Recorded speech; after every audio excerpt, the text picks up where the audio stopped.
చిన్నపిల్లల్లో పోషకాహార లోపం అనేది ఈ మధ్య కాలంలో మనం ఎక్కువగా చూస్తూ ఉన్నాం. వాటి లక్షణాలేంటి? మాల్ న్యూట్రిషన్ అనేది ఇప్పుడు పిల్లల్లో చాలా మెయిన్ గా వాళ్ళ గ్రోత్ కి చాలా ఇబ్బందికరమైన ప్రాబ్లం అన్నమాట.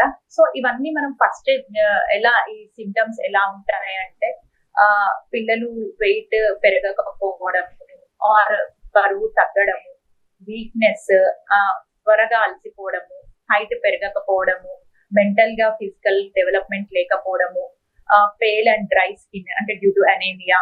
ఇంకా ఇవన్నీ లక్షణాలు మనం ఫస్టే చూసి ప్రివెంట్ చేస్తే మనకి క్రానిక్ ఇన్ఫెక్షన్స్ రాకుండా మనం చూసుకోవచ్చు. ఇప్పుడు పిల్లలు కొంతమంది అన్నం తినరు, అస్సలు తినరు. దానివల్ల కూడా కాస్త ఇబ్బందులు అవుతూ ఉంటాయి. ఎలాంటి కౌన్సిలింగ్ అవసరం అంటారు? ఫస్ట్ మనము పిల్లలు ఎందుకు తినట్లేదో మెయిన్ ఫస్ట్ రూట్ కాజ్ ని చూడాలి. అంటే వాళ్ళకి హెల్త్ బాగాలేక ఆర్ స్టొమక్ పెయిన్ అలా ఉండదు.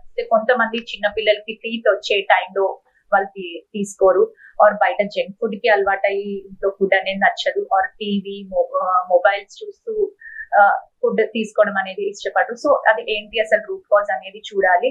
అండ్ తర్వాత వాళ్ళకి ఇష్టమైన అంటే డిఫరెంట్ షేప్స్ లో, డిఫరెంట్ కలర్స్ లో, వాళ్ళకి ఇష్టమైన కార్టూన్ ప్లేట్స్ లో ఫుడ్ పెట్టడానికి ట్రై చేయాలి. అండ్ ఫ్యామిలీ మెంబర్స్ అందరూ కూర్చొని ఫుడ్ తిన్నప్పుడు ఆ ఎన్విరాన్మెంట్ ని మనం క్రియేట్ చేయాలి. సో అప్పుడు వాళ్ళు కూడా చూసి నేర్చుకుంటారు. అండ్ ఇంట్లో హెల్దీ ఫుడ్ చేసి దాని గురించి బెనిఫిట్స్ వాళ్ళకి చెప్తూ ఉంటే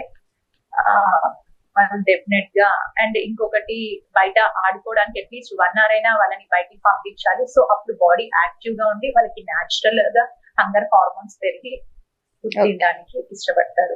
thank you so much Deepika గారు. చాలా ప్రాబ్లమ్స్ కి వాటికి చక్కటి పరిష్కారాలు తెలియజేశారు. ఎలాంటి ఫుడ్ తీసుకోవాలి, ఎలాంటి ఫుడ్ అవాయిడ్ చేయాలి, చాలా క్లియర్ గా ఎక్స్ప్లెయిన్ చేశారు. Thank you so much.